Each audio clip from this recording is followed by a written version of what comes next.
Pra gente, é governo presente. Sabe aquela pendência que você sempre adia? Com o governo presente ficou mais fácil de resolver.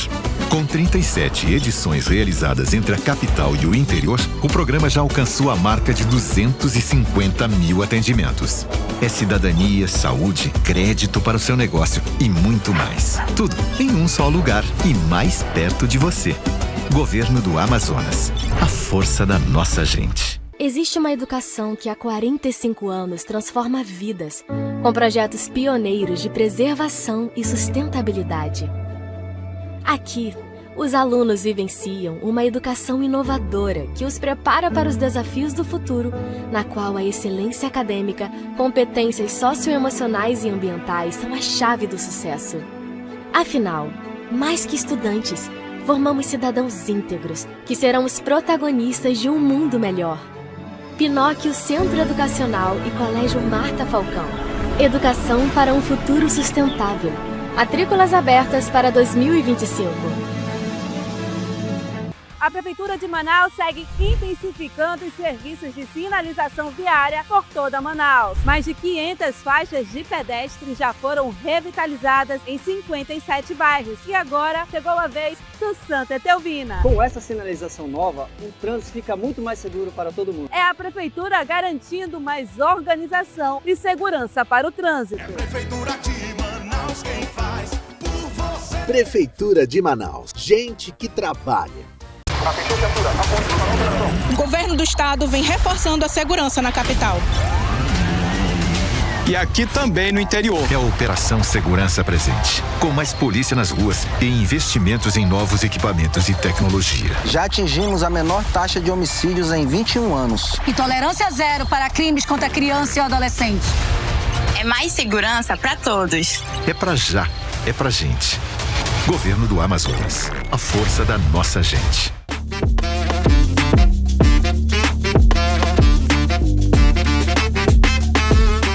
Estou voltando ao programa em comum, agora recebendo o desembargador César Bandeira, o autor do livro Rios em Festa, Amazonas, suas tradições e festivais.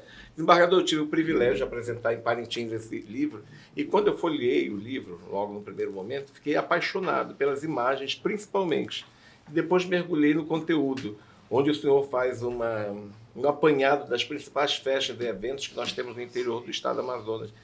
E é isso que falta para todos nós amazonenses, o orgulho que o senhor dedica neste livro, o orgulho de ser já um cidadão da terra, um homem que nasceu no Rio Grande do Sul, mas já foi adotado, já tem um título de cidadão do Amazonas, e nos brinda com essa leitura tão fantástica, tão maravilhosa. Olha, que maravilha esse livro aqui, a capa e as imagens que o senhor traz neste livro, assim como todas as informações, tudo que contém neste livro. Obrigado por estar aqui conosco hoje para a gente falar um pouco sobre esse Rios em Festa. Eu que agradeço a possibilidade de estar nesse prestigioso programa do meu querido Júlio Ventilari e falar algo a propósito dessa obra que nós construímos como uma expressão do grande amor que eu tenho por este Amazonas que me acolheu e onde eu construí minha vida pessoal e profissional. Familiar também. Familiar, né? Sim, minha esposa, filho, netos. E depois de perceber que os amazonenses, eles não têm assim...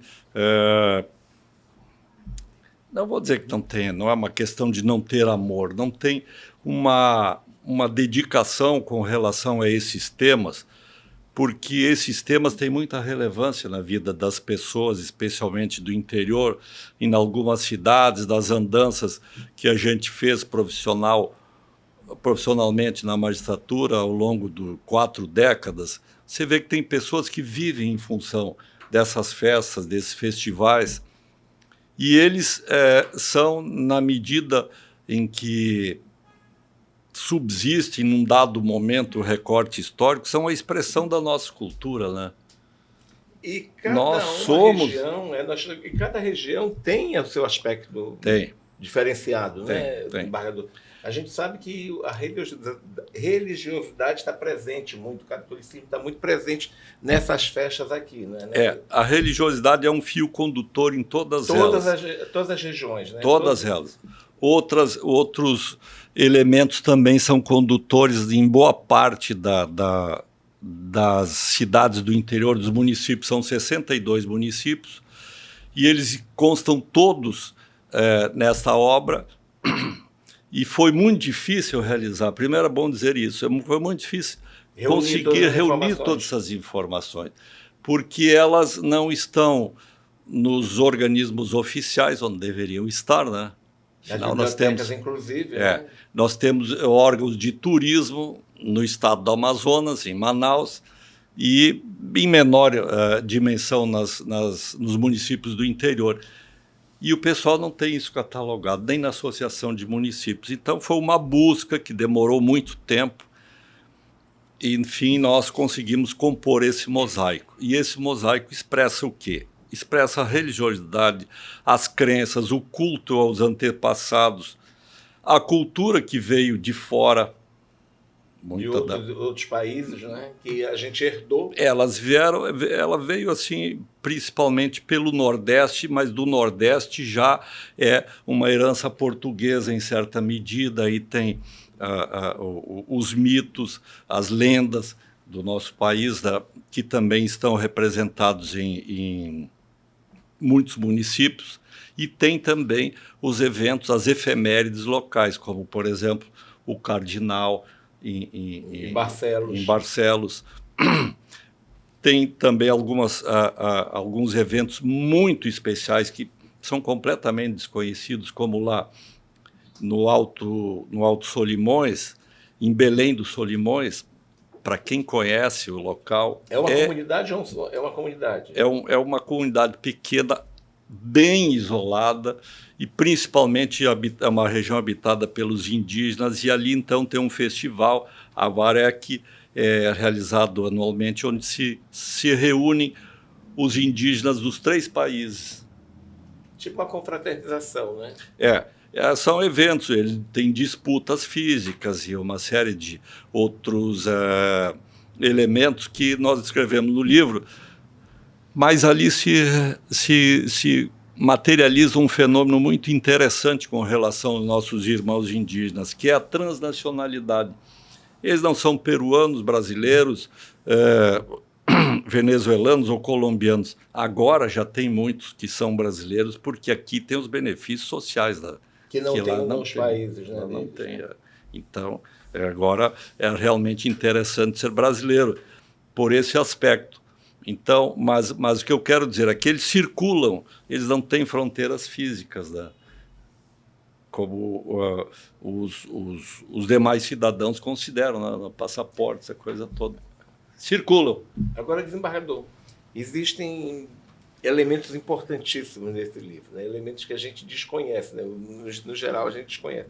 A sua pesquisa, o que mais lhe despertou o interesse quando o senhor foi garimpar todo esse conteúdo para tornar o seu livro uma realidade? Tem vários aspectos, mas um eu considero importante. 2026, eu acho que é necessário ter esse recorte, esse registro temporal, porque nós estamos num momento de grande mudança social. No interior não havia a intensa conectividade que agora se está concretizando com a utilização de Starlinks até pelos indígenas, nos pontos mais remotos. Então começa a vir de maneira mais intensa elementos que influenciam a cultura local, alienígenas, né, por assim dizer.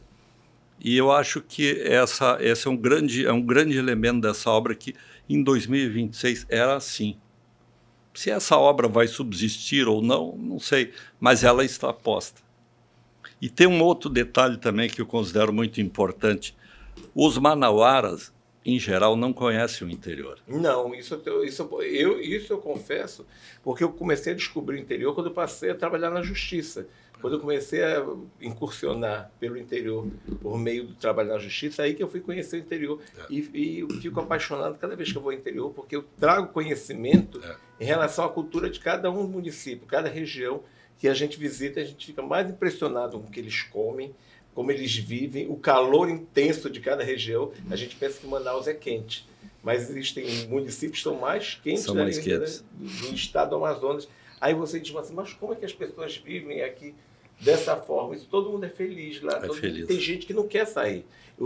Tem gente que veio do interior e quer estudar na capital, mas quer voltar para o seu interior, né? Porque o seu interior tem um charme especial, principalmente o barintinense. O barintinense ele é muito relutante em deixar o interior dele. Esse dado é muito importante, eles não conhecem, e eu tenho contato, inclusive, com pessoas jovens, e eles não estão preocupados em conhecer, eles preferem conhecer outras paragens. Miami, né? De preferência Miami, né? O Mickey, eu acho que o Mickey é mais importante do que conhecer a Batida Pereira. Mas o nosso interior ele é de uma riqueza extraordinária, ele não é apenas água, floresta e céu. Ele tem gente muito boa, muito bonita. Ainda esses dias eu adquiri uma fotografia numa exposição de um fotógrafo renomado, onde retrata uma tribo indígena, o pessoal nos seus festivais. Tem coisas magníficas e que as pessoas precisam conhecer.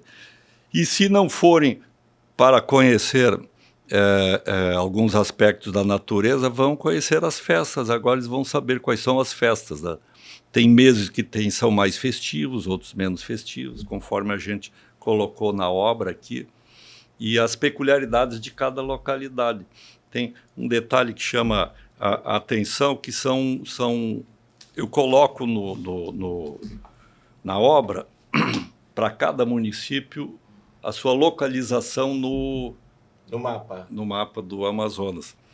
E você vê que alguns são maiores, outros menores, distantes. As distâncias, né? Muito distantes. Por isso que é Rios em Festa, porque a gente utiliza praticamente o transporte fluvial, né? São as nossas estradas, né? Apuí, por exemplo, nem Rio a gente consegue chegar a Apuí.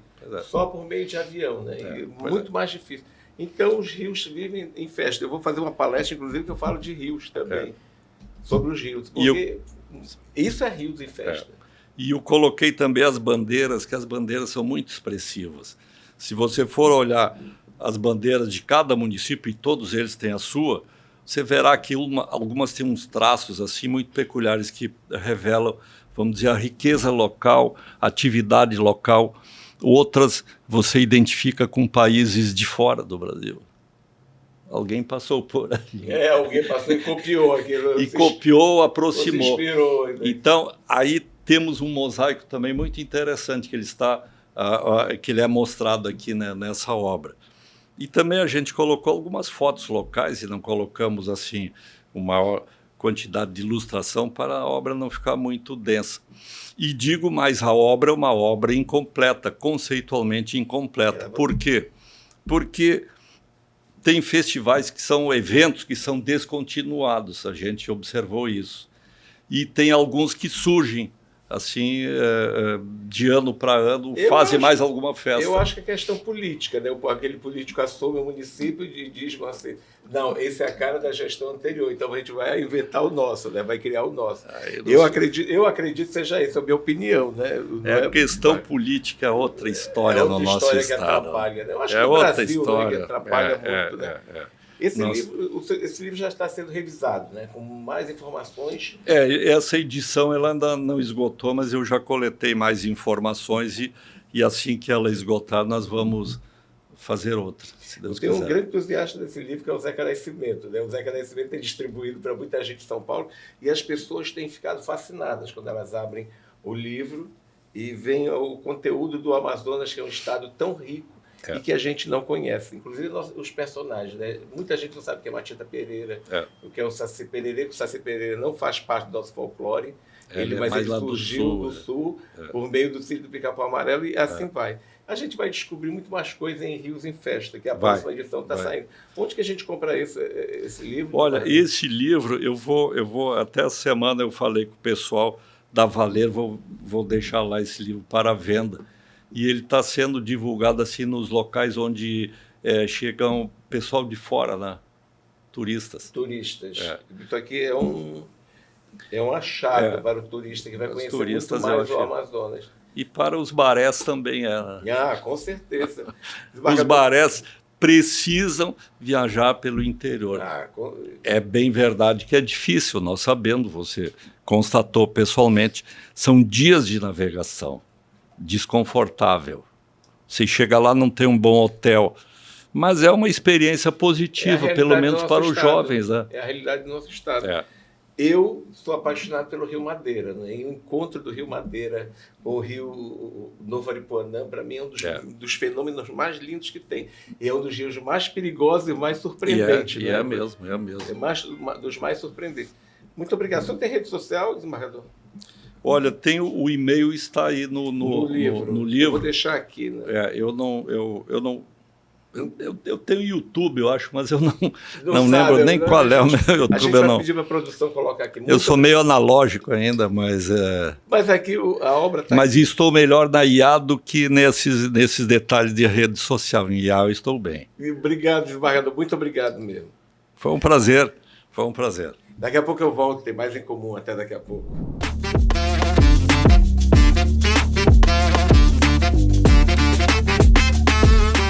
Pra já, é pra gente, é governo presente. Sabe aquela pendência que você sempre adia? Com o governo presente ficou mais fácil de resolver.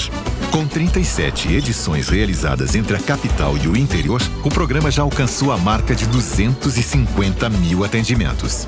É cidadania, saúde, crédito para o seu negócio e muito mais. Tudo em um só lugar e mais perto de você. Governo do Amazonas. A força da nossa gente. Existe uma educação que há 45 anos transforma vidas, com projetos pioneiros de preservação e sustentabilidade.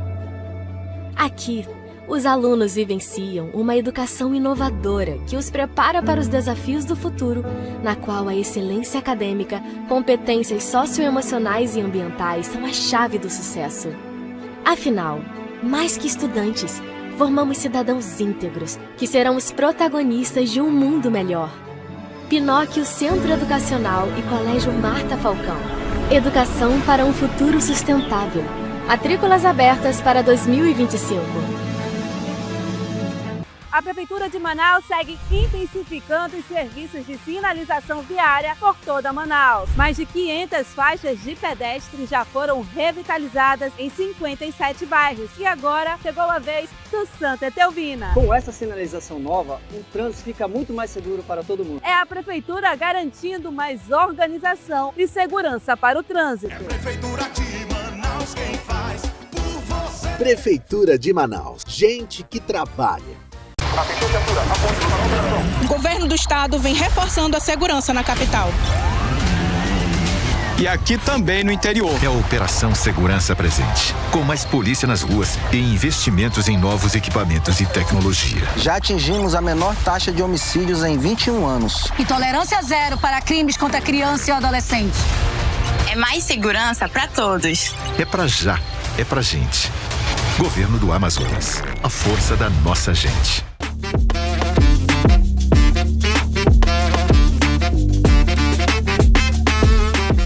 Estou retornando com o programa em comum, agora recebendo a professora Elaine Saldanha, que é diretora-presidente do Grupo Literatos. Professora, a gente fica muito feliz de recebê-la mais uma vez aqui. E a educação faz parte da nossa vida, né? Investir em educação é importantíssimo. Sabe por quê? Porque quem não se aprimora com a educação, quem não cresce com a educação, evidentemente vai enfrentar uma série de obstáculos lá no final, na ponta.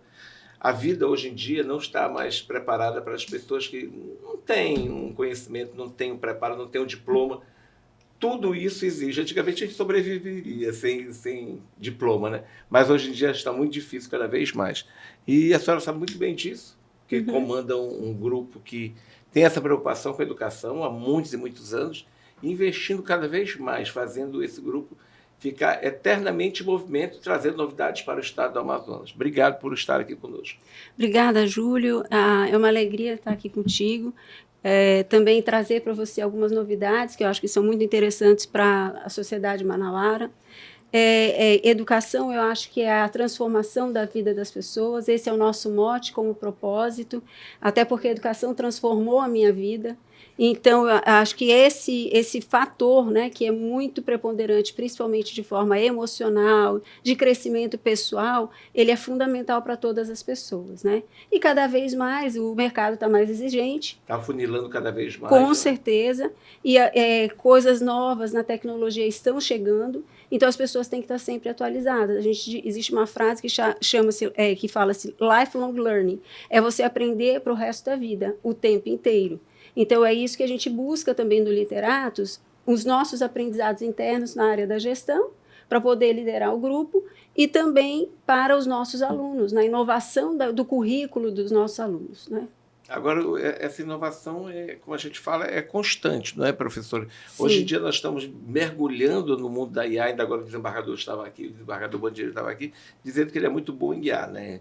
Relutaram muito alguns professores em aceitar a IA, achando que não iria melhorar o aprendizado dos alunos, mas muito pelo contrário, ele turbina, a IA vem para turbinar o aprendizado dos alunos. E a IA já existe há muitos anos, desde o século passado, mas parece que ela foi descoberta de uma hora para outra num mundo que está precisando cada vez mais desse aprendizado, desse uso dessa tecnologia, dessa ferramenta tão importante para o crescimento, que vocês já aplicam também junto ao grupo Literatos. Hoje, né, todos os profissionais, eles têm que estar antenados com o que está surgindo. Todos os dias. Todos os dias. A IA é algo que em todas as profissões ela tem um nível de relevância, depende daquilo que você vai usar. Ah, mas isso é bom ou é ruim? Depende da forma que você utiliza. Então, assim, lá na instituição, desde os cursos técnicos, a gente tem uma disciplina, um componente curricular chamado inovação. Então, a gente trabalha todas essas questões mais inovadoras, porque a gente sabe também que, por mais que seja um curso técnico, atividade e meio, um auxiliar de enfermagem, um técnico de enfermagem tem que conhecer a tecnologia, porque hoje os equipamentos estão muito modernos, a telemedicina está aí para também demonstrar isso. Então, e aí perpassa por todos os nossos cursos, realmente, e agora, né, já entrando na questão da novidade, nós estamos trazendo o curso de Direito, E a grande novidade na graduação. Na realidade, Júlia, a gente está fazendo um retorno, né? Já existiu o curso de Direito? Não. Na realidade, nós tivemos a Faculdade de Literatos de 2007 até 2014. Vendemos para o Grupo Estácio. E no ano passado, nós iniciamos o trabalho de retornar com a graduação, com o ensino superior. Então, nós optamos pelo curso de Direito, é um curso que ainda tem muita demanda e apelo, mas um curso de Direito não simples, né? Porque a gente tem muitos cursos na nossa cidade, mas a gente precisa colocar no Direito também esta visão da inteligência artificial no Direito. Aí eu acho que a questão ambiental, principalmente no nosso estado, é algo ainda muito incipiente, essa tratativa em relação... É uma verdade, né? Nós precisamos de leis importantes, né, para aprender as leis, a aplicação das leis, né? Então, a gente sente essa dificuldade quando você precisa contratar um profissional focado, especialista na área. A questão tributária também é fundamental para nós, principalmente por conta da Zona Franca, né? Toda a questão de internacionalização que a Zona Franca tem, de multinacionais. Então, a gente está com esta visão, trazendo o profissional do direito, não simplesmente um bacharel em direito, mas aquela pessoa que possa atuar em várias áreas, que possa empreender na sua própria área, pensando na questão da gestão para um escritório jurídico, que também é uma falha na educação. Imobiliário, né? O imobiliário também, né? Exatamente. A gente sabe muito bem que as leis mudam todo o tempo, né? Tem a área dos condomínios também, que é uma área bastante complexa de se administrar, e já existem advogados especialistas nessas áreas. Sim. O direito é um curso que te dá muitas oportunidades, né? E cada vez mais, às vezes, as pessoas interpretam de uma forma equivocada, dizendo que as profissões X e Y vão acabar. Não é isso. Vai mudar a forma de atuação da profissão. Da atuação daquele profissional. Né? A IA hoje já está muito presente nos escritórios jurídicos, né? E para agilizar os processos. E é pena que algumas pessoas cometam erros, né? Peguem os textos da IA, entreguem. A gente sempre vê essas postagens, porque são profissionais que não tiveram treinamento técnico apropriado para lidar com essa ferramenta tão nova ainda para nós brasileiros, mas tão antiga para os europeus, enfim, para o resto do mundo. Mas a IA veio para ajudar a evoluir o nosso trabalho. Até os músicos hoje em dia podem usar a IA. Sim. Até os músicos podem usar a IA. Projetos de arquitetura. Então, eu acho que tudo que vem para somar é importante. Mas a gente não pode usar dessa ferramenta como algo para você descansar e deixar a ferramenta trabalhar por você. Né? Não é isso. Tudo, né? Não. Então, a questão de trabalhar isso no direito é mostrar para quem for nosso aluno a questão da educação digital. Eu acho que é uma falha ainda na educação básica a questão da educação digital, porque muitas vezes a gente não sabe como utilizar de forma produtiva, positiva, a internet. E isso desde os pequenos, né? Desde a primeira infância. Então, a gente pretende, né, trazer isso para o nosso curso de Direito. É uma inovação que a gente está buscando. Outra inovação que o mercado ressente muito e reclama muito das instituições de ensino superior, que a formação está desconectada com o mercado de trabalho. E a gente percebe isso. É uma realidade mesmo. É um gap. E é uma realidade mesmo. Né? Isso. E eles reclamam muito. Muito. Né? Que existem matérias que não têm nada a ver com a função que eles pretendem exercer no futuro. Né? Não que não sejam importantes, mas esse link tem que existir mesmo. E aí um dos nossos objetivos também é trazer, desde os primeiros períodos, esse link com a atividade diária de visita técnica, né, para que o estudante conheça já essa realidade aonde quer que ele vá. Onde ele vai exercer a profissão. Isso, onde ele pode exercer. Né? Olha, eu lembro que quando nós fazemos jornalismo, quando chegar numa redação, a Isabelle está aqui, pode confirmar, quando você chega numa redação, é totalmente diferente da realidade de uma sala de aula. Sim. Porque aquilo ali, o professor passa a técnica, mas o dia a dia de uma redação, quando você vai fechar, quando você tem uma matéria, quando você é pressionado, quando você grita, quando você faz aquilo tudo, é o dia a dia, como o advogado, o bacharel em direito, o advogado vai ter ele está perdendo um prazo, como o engenheiro tem para entregar uma obra, enfim. Todo mundo tem que vivenciar um pouco do dia a dia do seu futuro profissional. É isso que o Grupo Literatos faz. Né? Exato. E ainda bem que com a Base Nacional Comum Curricular, na educação básica, trouxe à luz a questão da educação emocional, que é outro gap que a gente sempre passou, que as pessoas não têm esse controle emocional, seja na área do trabalho, seja na área pessoal. E isso é fundamental justamente para esse profissional ser um profissional mais completo. Então, nós, do Grupo Literatos, desde a educação básica, meio que empiricamente, nós sempre nos preocupamos com essa formação integral.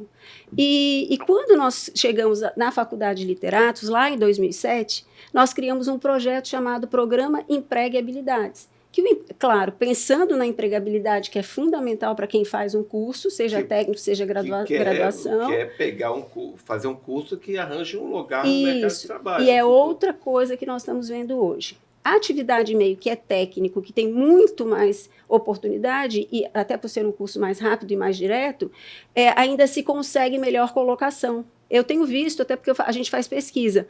E outras profissões, elas estão desvirtuadas daquilo que a pessoa se formou. Então, veja bem, uma pessoa que estuda 5 anos e depois sai de lá e não tem a sua colocação, ou por aptidão, ou porque não conseguiu mesmo se colocar numa posição adequada no mercado, é muito triste. Então, este não é o nosso objetivo. E frustrante. Frustrante.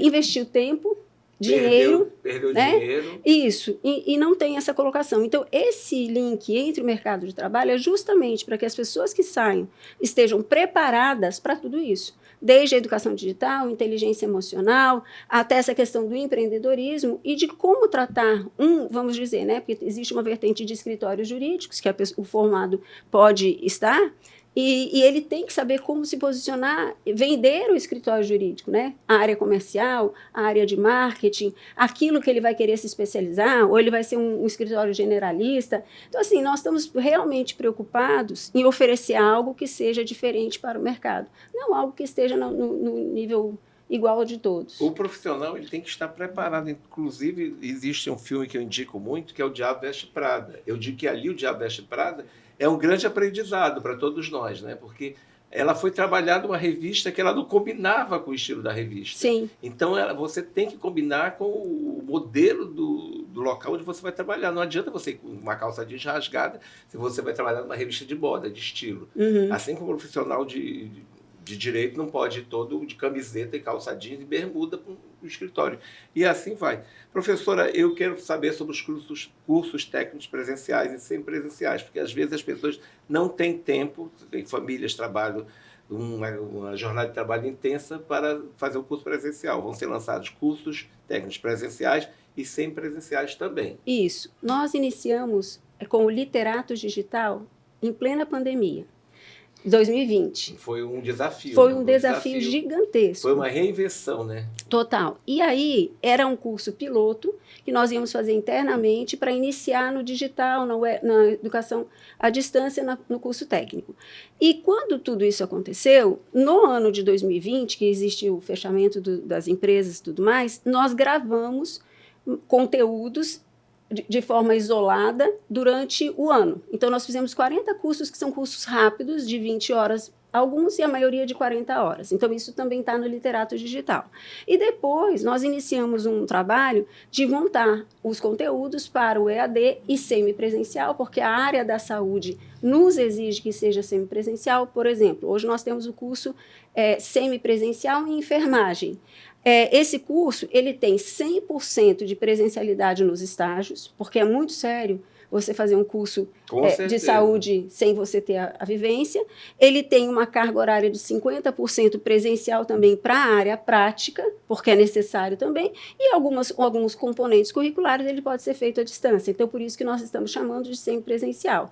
E tem outros cursos que poderão ser EAD, seguindo um regulamento que é do MEC, de 80% presencial e 20% não presencial, que são os cursos na área de gestão. Então, hoje nós temos cerca de 6 cursos na área de gestão EAD, nós temos 3 semipresenciais, que é auxiliar de saúde bucal, o nosso ASB, temos o curso de enfermagem e temos uma especialização em segurança do trabalhador, que é um pós-técnico.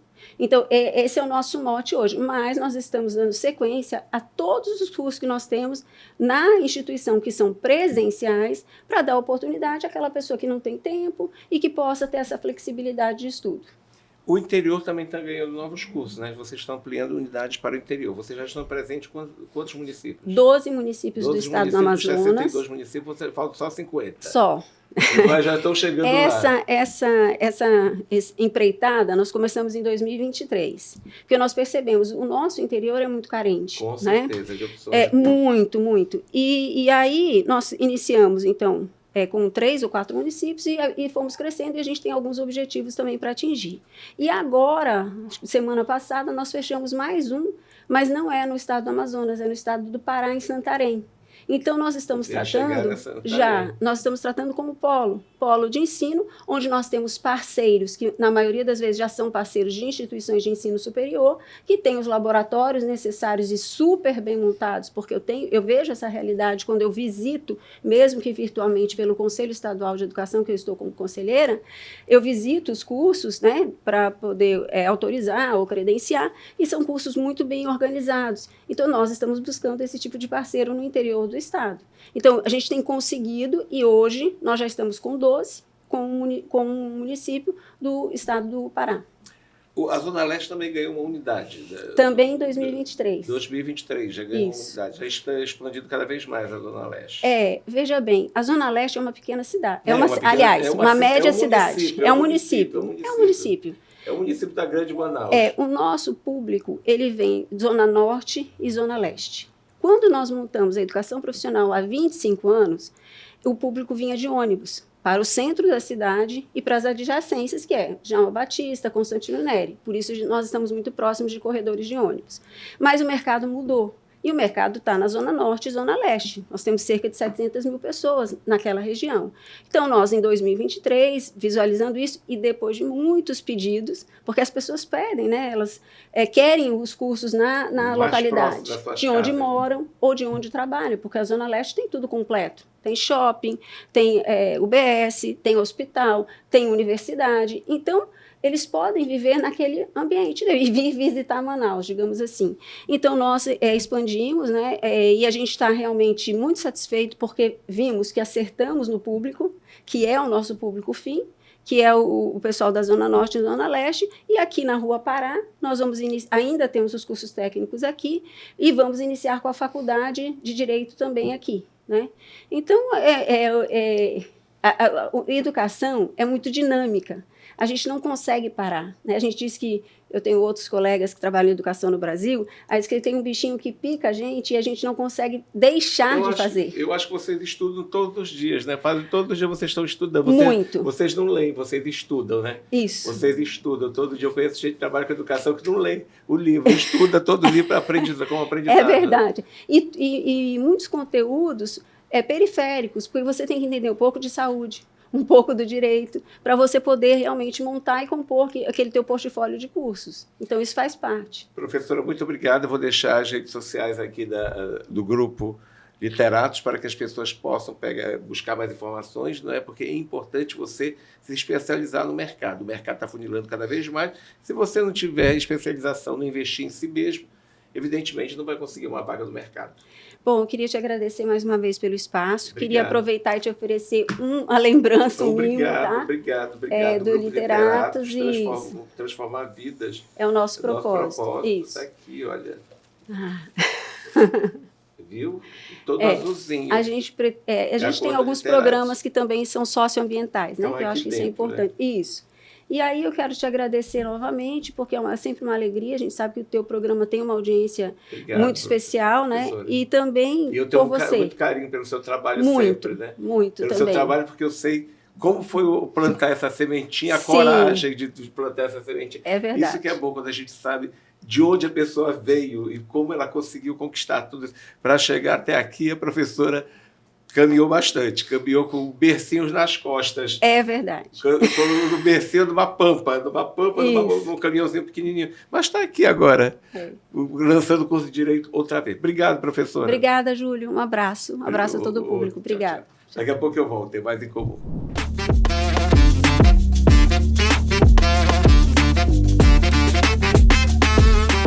Pra já. É pra gente. É Governo Presente. Sabe aquela pendência que você sempre adia? Com o Governo Presente ficou mais fácil de resolver. Com 37 edições realizadas entre a capital e o interior, o programa já alcançou a marca de 250 mil atendimentos. É cidadania, saúde, crédito para o seu negócio e muito mais. Tudo em um só lugar e mais perto de você. Governo do Amazonas. A força da nossa gente. Existe uma educação que há 45 anos transforma vidas, com projetos pioneiros de preservação e sustentabilidade. Aqui, os alunos vivenciam uma educação inovadora que os prepara para os desafios do futuro, na qual a excelência acadêmica, competências socioemocionais e ambientais são a chave do sucesso. Afinal, mais que estudantes, formamos cidadãos íntegros que serão os protagonistas de um mundo melhor. Pinóquio Centro Educacional e Colégio Marta Falcão. Educação para um futuro sustentável. Matrículas abertas para 2025. A Prefeitura de Manaus segue intensificando os serviços de sinalização viária por toda Manaus. Mais de 500 faixas de pedestres já foram revitalizadas em 57 bairros. E agora chegou a vez do Santa Etelvina. Com essa sinalização nova, o trânsito fica muito mais seguro para todo mundo. É a Prefeitura garantindo mais organização e segurança para o trânsito. É a Prefeitura de Manaus quem faz por você. Prefeitura de Manaus. Gente que trabalha. O governo do estado vem reforçando a segurança na capital. E aqui também no interior. É a Operação Segurança Presente. Com mais polícia nas ruas e investimentos em novos equipamentos e tecnologia. Já atingimos a menor taxa de homicídios em 21 anos. E tolerância zero para crimes contra criança e adolescente. É mais segurança para todos. É pra já, é pra gente. Governo do Amazonas. A força da nossa gente.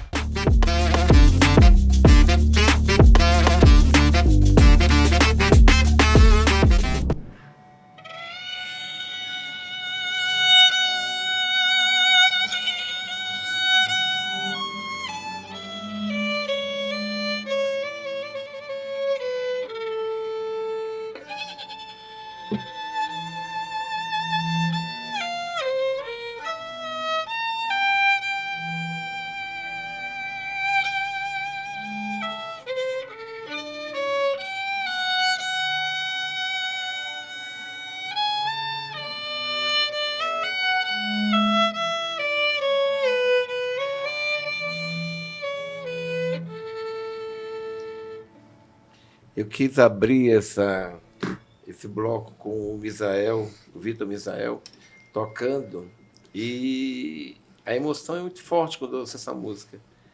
Ela tem o tom de despedida, não sei porquê, Vitor, ela tem um tom de despedida, ela tem um tom muito melancólico para mim, né? Mas você parece que adivinhou qual era o tipo de música que eu precisava ouvir hoje. Obrigado por escolher essa música, mas essa música tem um tom assim muito melancólico. Ela é uma composição que me toca muito. Ela é muito forte para mim. Eu que agradeço o convite, Júlio. Eu fico feliz em estar aqui novamente no seu programa. Então, essa música eu andei pesquisando assim, por alto assim, e o ano dela ela tem 300 anos. Então, durante esses 300 anos ela ficou guardada em arquivo, depois foi retocada novamente.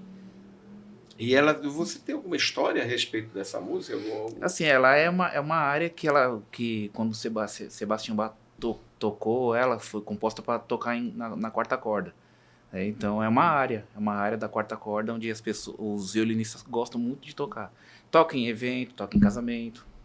Ela é uma mistura assim, de despedida, de evento, de casamento, de alegria. Mas Bach era muito, muito forte, né? Era muito, como todos os compositores contemporâneos da época dele, né? Os que eram contemporâneos dele, né? Então, essa música é muito forte. Você é autodidata, né? Você nunca estudou, né, para ser violinista, né?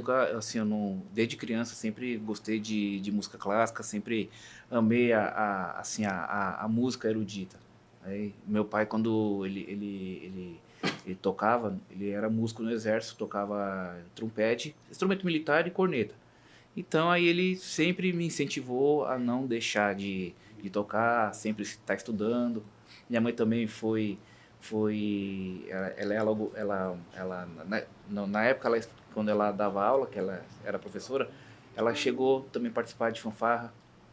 Então já tem uma... Agora, Vitor, por que você escolheu o violino? Porque você, como você mesmo falou, o seu pai era trompete, né?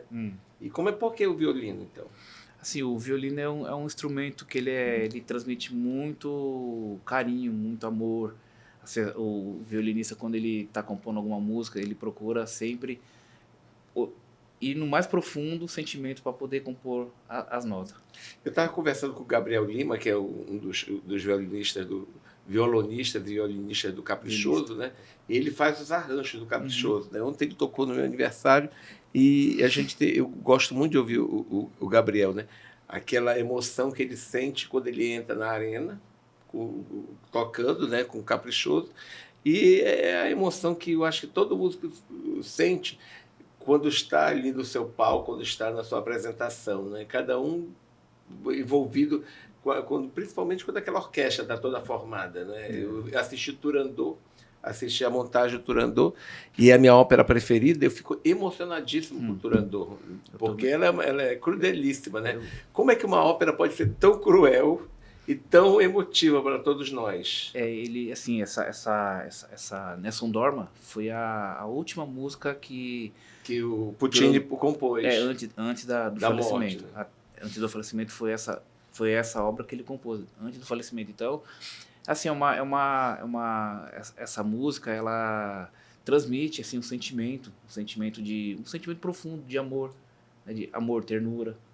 E quando o maestro terminou de compô-la, terminou de compor a ópera de Puccini, que é Turandot, ele vira para a plateia, quando a primeira vez que foi apresentada a ópera, né, ele vira para a plateia e diz assim, aqui termina Puccini e volta a reger. Aquele momento deve ter sido de grande emoção, né, porque os músicos tiveram que embarcar, vamos dizer assim, numa nova viagem, de um novo compositor, né? Eu acho que vocês, quando pegam uma peça para executar, vocês sentem o que cada um devia estar sentindo na hora que compôs aquela música. Até o sentimento de, posso dizer assim, Júlia, é um sentimento assim um sentimento de agradecimento, né? Um sentimento de poder estar ali executando aquela obra, tocando daquela forma que ele tocava, poder não estar assim, estar tipo olhar, fazer um quadro mental assim do sentimento, é como se o músico tá na frente do professor e o professor está avaliando a forma de como é a tua performance, né? Se você realmente está executando a peça da maneira que ele compôs, como ele pensou a peça, né? Que é uma peça. Qual é a peça que mais te emociona quando você toca? Você toca com emoção, né? É aquela Intermezzo Sinfônico de Pietro Mascagni. Aquela ali, quando teve uma vez que eu toquei na praça ali, logo no início, quando eu comecei meu trabalho, o pessoal gostaram. Tem pessoas que vêm falar comigo. Uma semana retrasada tava. Você toca no Largo? Toco lá na frente do teatro. Então faço quando é no pôr do sol, eu já estou presente lá na frente do teatro. Agora você está falando do pôr do sol, nós temos pôr do sol em vários pontos da cidade, nós estamos no verão amazônico. Qual foi o lugar mais inusitado que você tocou? Você já tocou evidentemente, para casais, para jantares pequenos, para o grande acontecimento. Qual foi o lugar que mais inusitado que você nunca imaginava que tocaria um dia e acabou tocando? Eu me lembro assim, foi num projeto que a cultura teve, de tocar em locais que a sociedade amazonense não vê, tipo, locais abandonados. E eu tive o privilégio de ir para Paracatuba e tocar o pôr do sol. Nas ruínas de Paracatuba. Né? Aí eu me chamaram, eu peguei e fui para lá. Eu não sei se você acredita muito nessa história de energia, né? Eu acredito muito nessa energia que a gente busca, a gente sente as energias no local onde a gente está, né? Eu acho que o músico, ele é muito sensitivo, ele é muita emoção, né? Então você deve ter tido uma emoção muito grande de entrar naquele local onde já foi presídio e hospital, enfim, tem muita história, ainda não com informações de encontradas. O que você sentiu estar nas ruínas de Paracatuba? Eu senti assim, eu fiquei pensando, como é que um local desse veio ficar abandonado, no meio da floresta. Como é que as pessoas elas iam para esse local quando precisavam de atendimento? O que acontecia com a vida daquelas pessoas? O que se passava na cabeça de cada ser humano que passava ali naquele prédio onde está as ruínas? Porque devia ser muita tristeza, né? Muita tristeza, um local de muita tristeza, e você, neste momento, levou alegria por meio da sua música, né? E o tema foi bem interessante. Locais que o mundo locais que o mundo não vê, locais onde as pessoas passam no dia a dia e não enxergam qual foi a história desse local. E nós temos muitos locais. Qual é o lugar que você gostaria de um dia tocar e ainda não tocou? No Musa. No Musa? Lá na torre. Naquela torre de 40 metros? Deus me livre. Olha, eu acho que se eu subisse aquela torre de 40 metros, podia encomendar meu caixão que eu descia de lá totalmente morto, porque eu nunca tive coragem de fazer isso. Assim, já me programou? Já recebi esse convite, só que eu ainda não tive o privilégio de ir lá. Você já tocou para alguma autoridade assim, internacional, para alguma autoridade que teve reconhecimento? Às vezes a gente encontra gente que você nem sabe quem é, né? Eu já entrevistei algumas pessoas, por exemplo, que que eu fiquei surpreso em entrevistá-las, né? E fiquei muito surpreso em entrevistar. Uma das grandes entrevistas que eu fiz foi com o Julio Iglesias, né? O Julio Iglesias foi porque era uma história de fã mesmo. E eu, conversando com o Julio Iglesias, converso de vez em quando. Aí ele termina a entrevista comigo, era um microfone de mão, ele pega o meu rosto e dá 2 beijos no meu rosto. Eu peguei, larguei o microfone em cima da perna do Julio Iglesias, porque a mulherada toda que estava aqui na minha frente gritou, né? Gritou. Então, são momentos de emoção. Alguém te emocionou muito, né, nessas durante as apresentações que veio reconhecer o trabalho? Assim, que o reconhecimento é o maior presente do artista. O reconhecimento é uma satisfação que o público tem para com o artista. Ou seja, o combustível do músico é o público. O combustível do sucesso para o músico é o público. Então, se o público vai assistir um violinista tocar, poxa, o pessoal gosta. Outros artistas também que vai assistir outro artista a tocar ou a cantar, também tem esse reconhecimento. Mas dá um frio na barriga quando a gente vê um artista, uma celebridade e te ver tocar, né? Eu ainda não tive essa... Encontrar o olhar assim, meu Deus, é o Spala que está na minha frente. Imaginou esse Spala? Assim, não, teve uma vez que eu fui assistir um espetáculo que o João Carlos Martins, maravilhoso, piano, ele estava lá no teatro. O maestro. Aí eu fui, tirei foto com ele, aí postei nas minhas redes sociais. Mas você não se apresentou para ele, não, né? Não. Só fazer a tietagem, né? Eu só vi ele lá tocando, ele estava apresentando o segundo movimento de Mozart. Além de ele reger, ele estava tocando piano. Porque teve uma sessão na orquestra que teve o início com a orquestra e depois teve o solo de piano. Quais são os grandes artistas que você referencia como os melhores do mundo atualmente, em termos de maestro, de músicos?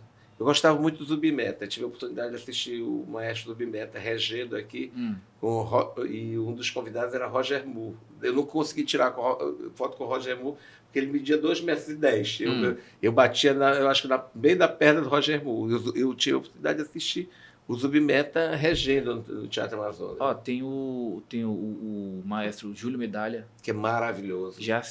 Quando passava o programa dele, Prelúdio, na Cultura, eu todo domingo assistia. É daí, desse programa Prelúdio, que tinha era concurso de música clássica dos calouros que iam se apresentar. Quem passasse ia receber uma premiação de uma bolsa de estudo no Instituto Goethe, que é lá na Irlanda. E eu sempre gostava de assistir o programa Prelúdio. Todo domingo, meio-dia, eu sentava lá para assistir. Agora, Vitor, eu gosto muito dessa combinação, a música clássica, como o maestro Marcelo Jesus tem feito, com músicos modernos, né, com música contemporânea, né? É um casamento da orquestra regendo, aquela música contemporânea, regida por uma orquestra, é um casamento perfeito, né? Emociona, né? Quando você vê uma orquestra, todos os violinos, todos os instrumentos ali acompanhando aquele... É que assim, quando tá numa orquestra, assim, o próprio violinista, ele observa, além de ele tocar o instrumento, ele observa em volta como é que é a sonorização de cada instrumento.